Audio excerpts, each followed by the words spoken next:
Nós somos salvos pela graça de Deus.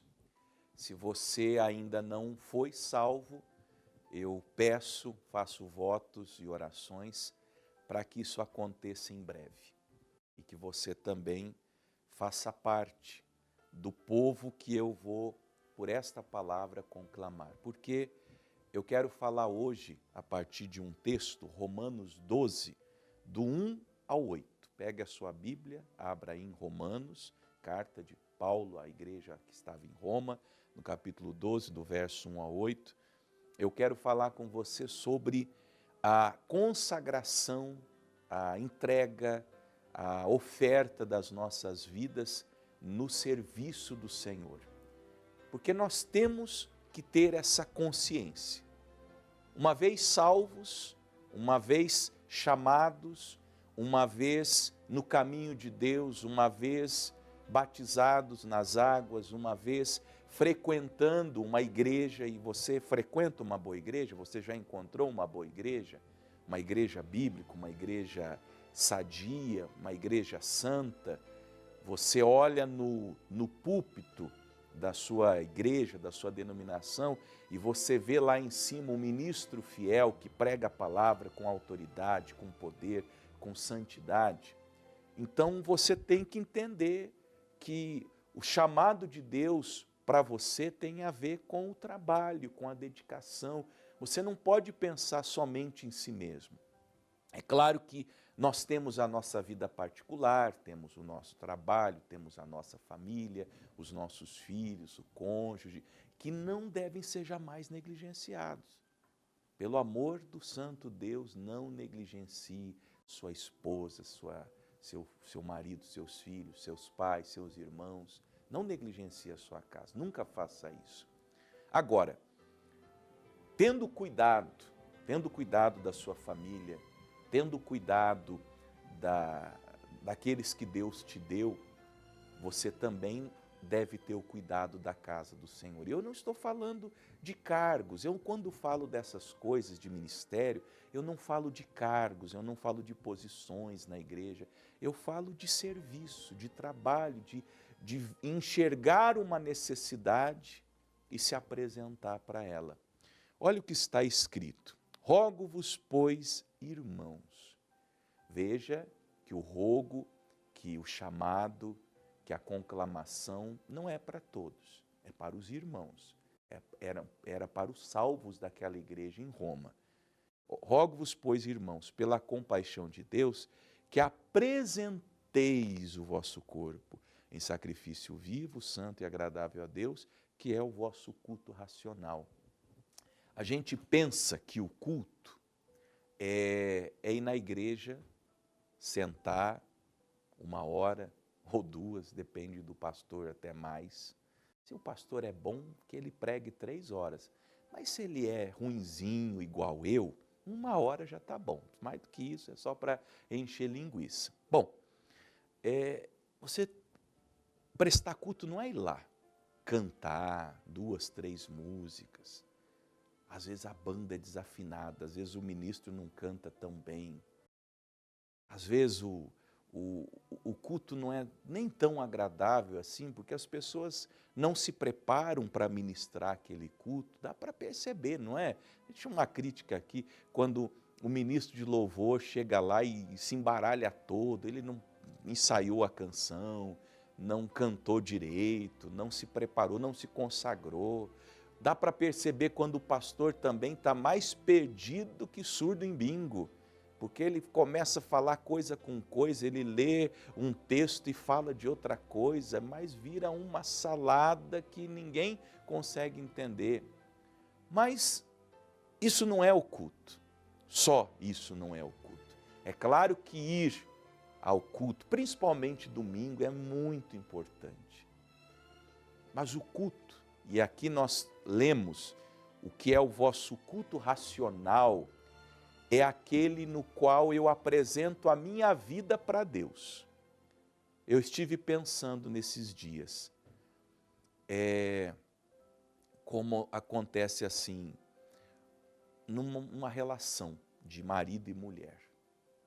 Às vezes o casal, a única intimidade que tem é a intimidade conjugal. Vou falar em linguagem alta, porque tem criança assistindo, mas é o ato conjugal. E que eles têm, às vezes, 1, 2 vezes na semana, se é que tem 1 vez por mês. É a única intimidade que esse casal tem.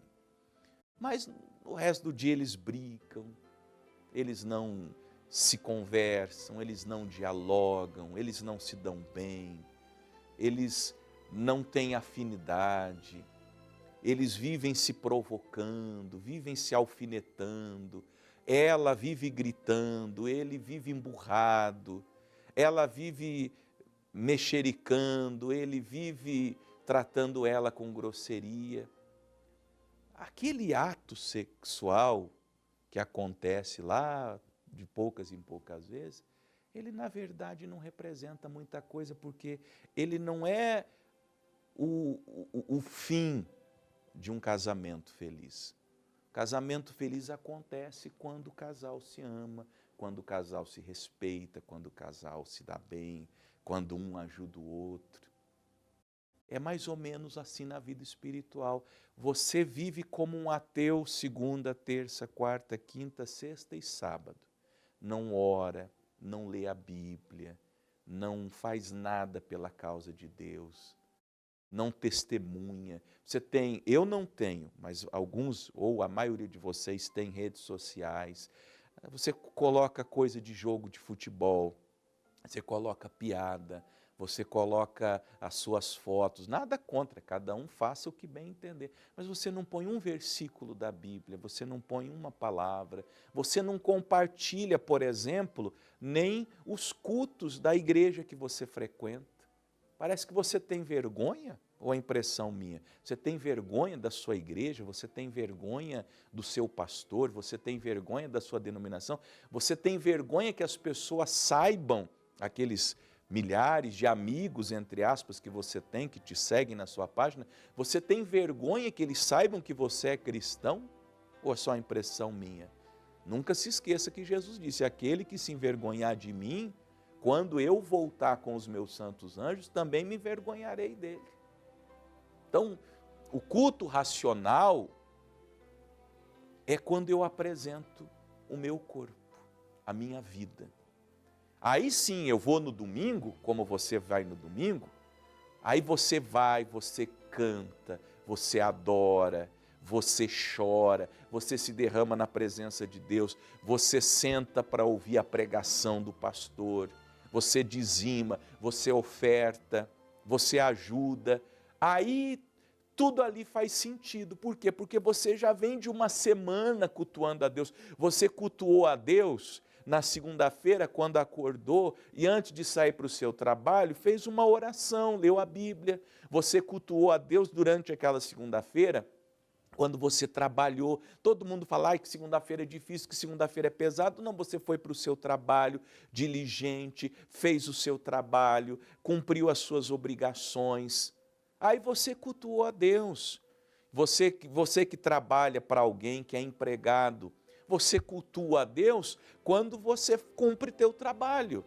Aí você vai lá no teu computador, você fica jogando joguinho, você fica atualizando as páginas que você tem, as redes sociais que você tem, você fica, como diz lá na minha terra, lagarteando, você não está trabalhando. Aí vai dizer que você cultua a Deus? Não, você não cultua a Deus porque você não cuida bem da sua casa, você não cuida bem da sua esposa, você não levou os seus filhos para passear, você não conversou com eles, você não deu atenção para eles. Você não vai lá visitar os seus pais, você não ajuda seus irmãos de sangue que estão passando dificuldade e você tem condição para ajudar. Então, isso é consagração. É quando, vamos ler mais uma vez, é quando eu apresento o meu corpo, minha vida, minha existência como um sacrifício vivo, santo e agradável a quem? A Deus. A Deus. Esse é o meu culto racional. Essa é a minha consciência de que eu sou dele, que eu nasci de novo, que eu tenho o Espírito Santo, que eu pratico a palavra. Eu me pego pensando que quando a gente vive a vida cristã por inteiro, não sobra tempo nem de pecar. sabia? Por exemplo, como que eu vou fazer fofoca de alguém se eu estou só falando a palavra de Deus? Eu não vou ter tempo para fofoca. Como que eu vou cair no pecado, por exemplo? Estou dando exemplo. Talvez eu esteja ajudando alguém da pornografia. Sabe por que você ainda fica vendo mulher pelada na internet, ou homem pelado, que é o pior, o homem querer ver homem pelado? É porque você tem muito tempo de sobra. Você está muito ocioso, muito vagabundo. Essa é a verdade. Então você não tem tempo, aí você fica lá, navegando na internet, vendo o que não tem que ver. Agora, se você tivesse mais tempo para Deus, para oração, eu duvido uma pessoa que sai de um período de oração santificada, com o coração ardendo, de desejo de servir Deus mais e melhor, se ela vai sair, por exemplo, de um momento de oração para ficar vendo pornografia. Não vai. Agora, você não ora, você não busca, você vai ficar aí se prostituindo, prostituindo tua mente, prostituindo teus olhos, prostituindo teu coração. Simples. Não vos conformeis com esse mundo, porque o mundo não busca a Deus. Meus irmãos, minhas irmãs, meus amigos, minhas amigas, as pessoas do mundo que não conhecem Jesus, que não conhecem o Evangelho, elas não oram, elas não jejuam, elas não leem as Escrituras, elas não vão no culto dominical, elas não se importam com o próximo, elas não visitam os doentes, elas não evangelizam. É o mundo sem Deus é um mundo sem Deus. Agora, quando você se torna cristão, por isso que eu falei lá no início, quando você é salvo, você não se conforma mais, mas transformai-vos pela renovação do vosso entendimento para que experimenteis qual seja a boa, agradável e perfeita vontade de Deus. Você vai mudando, você vai se entregando mais a Deus, você vai aprendendo, você aprende a ministrar cura. Mas eu não sou pastor, mas a Bíblia diz que não é o pastor que faz imposição de mãos, é quem crê.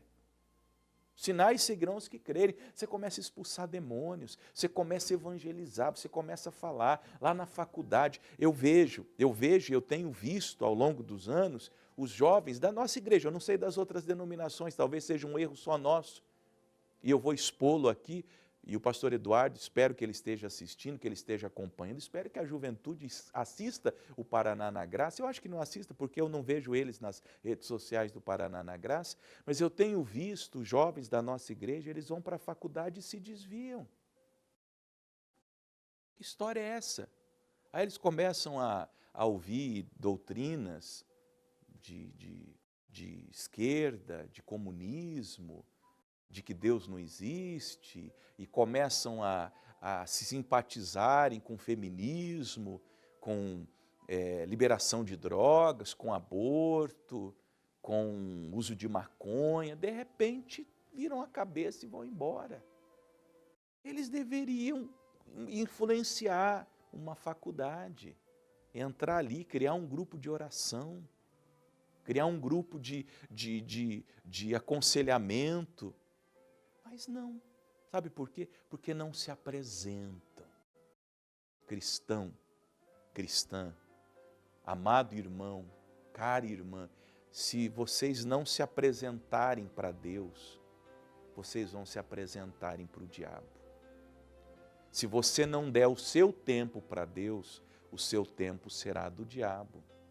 Se você não fizer sacrifícios para Deus, você fará sacrifícios para o diabo. Se você não usar o seu dinheiro para a causa de Deus, você vai usar o seu dinheiro para a causa do diabo. É simples. É simples.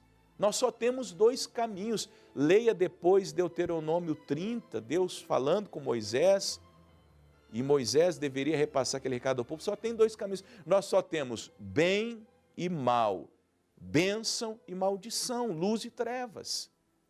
Ou você caminha no caminho do bem, no caminho da bênção, no caminho da luz, ou você caminha no caminho do mal, no caminho das trevas, no caminho da maldição. É só isso. Não tem outro caminho, não tem neutralidade na existência, não tem neutralidade na vida. Ou você é bem de Deus e muito de Deus, ou você é bem do diabo e muito do diabo. Morno, você não fica do lado de Deus. Jesus disse que aquele que for morno, eu vomitarei. Ele não tolera, Jesus Cristo não tolera pastor morno, crente morno, não tolera pastor morno, crente morno, pessoa que não fede, não cheira, pessoa que chove, mas não molha. Jesus Cristo não tolera, Ele vai te mandar embora. Não é o diabo não, é Ele, é Jesus Cristo. Então, apresente-se a Deus, transforme-se pela renovação do seu entendimento.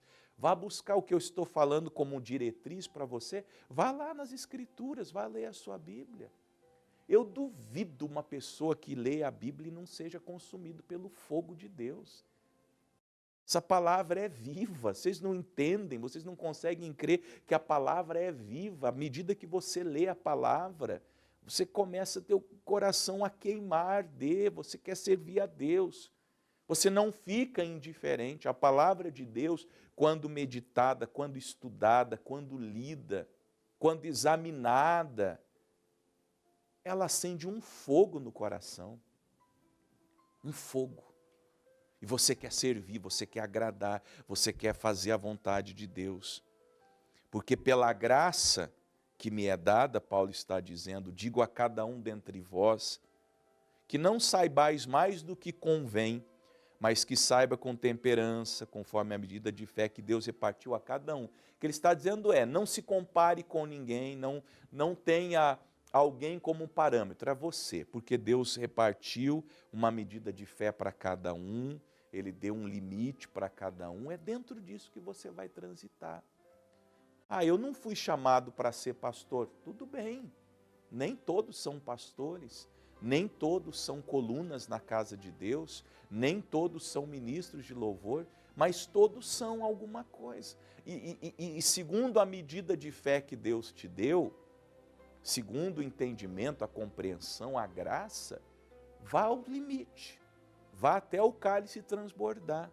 Qual é o tamanho do teu cálice? Vamos exemplificar, pastor. O meu cálice cabe 1 litro do Espírito Santo, do azeite. Então, ele tem que transbordar. O meu é menor, pastor. O meu cálice 200 ml, tem que transbordar. Quer um exemplo só para você saber? Vamos dizer que o teu cálice, você foi chamado para fazer uma coisa muito grande. Ele está na metade. Uma pessoa que foi chamada para fazer um pouquinho só, se o pouquinho dela, no cálice pequenininho dela, transborda, ela está fazendo mais do que você. Por quê? Porque é o pouquinho dela, mas ela fez tudo o que podia fazer. O cálice dela transbordou. Então, descubra qual é o seu chamado, sua missão, sua vocação, e deixe o cálice transbordar. Faça no Evangelho, no espírito do Evangelho, é assim, se te obrigarem a caminhar 1 milha, vai 2. Se você é membro de uma igreja, que o pastor, o máximo de oferta que ele pede é R$1.000, faz uma oração, Deus, eu vou dar o dobro, eu ainda vou ter condições de dar o dobro de oferta. O pastor só pede 1.000, é o máximo que ele pede, eu vou ter 2.000 para dar. É assim, a gente sempre tem que ir além. No Evangelho, essa é a medida, eu sempre vou além, eu sempre vou um passo a mais. Eu pedi, por exemplo, que cada pastor na Igreja da Graça abrisse pelo menos uma igreja. Esse ano nós já estamos em setembro, alguns não se coçaram ainda. Eu teria aberto 2 já, porque eu já abri muitas igrejas. Aqui no Paraná, vocês sabem muito bem disso, muitas dessas igrejas que eu anuncio aqui, fui eu que fui lá abrir sozinho. Peguei minha bolsinha com os panfletos dentro e fui. O Espírito Santo e aquelas pessoas são testemunha de quantas portas e casas eu bati. Em Matinhos, quando eu inaugurei a Igreja da Graça em Matinhos, eu fiz 5.000 panfletos. Eu entreguei os 5.000 panfletos, pessoa a pessoa. Eu batia em cada casa e convidava as pessoas para a inauguração da nossa igreja. 78 pessoas compareceram naquele dia, das 5.000 que eu convidei, mas valeu a pena. 20 anos depois, a Igreja da Graça de Matinhos continua lá. Então a gente tem que ter esse espírito de se apresentar, porque assim como em um corpo temos muitos membros, e nem todos os membros têm a mesma operação, assim nós que somos muitos, olha quantos cristãos há, agora deixando de lado a placa da igreja, quanta gente que é salva de verdade aqui em Curitiba, no Paraná, no Brasil.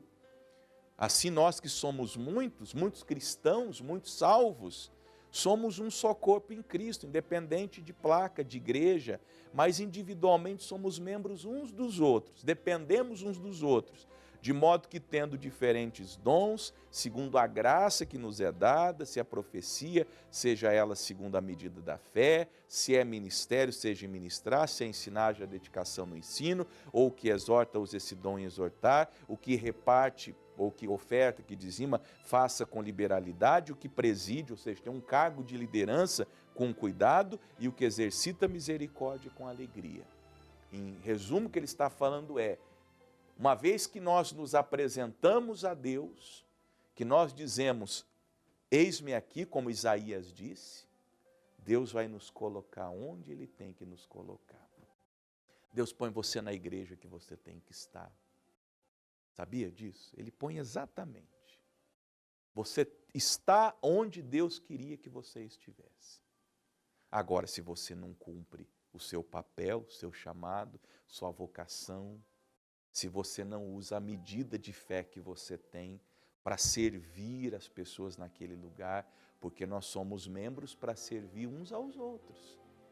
Se você não faz isso, você está pecando. E aí você não cumpre a sua missão.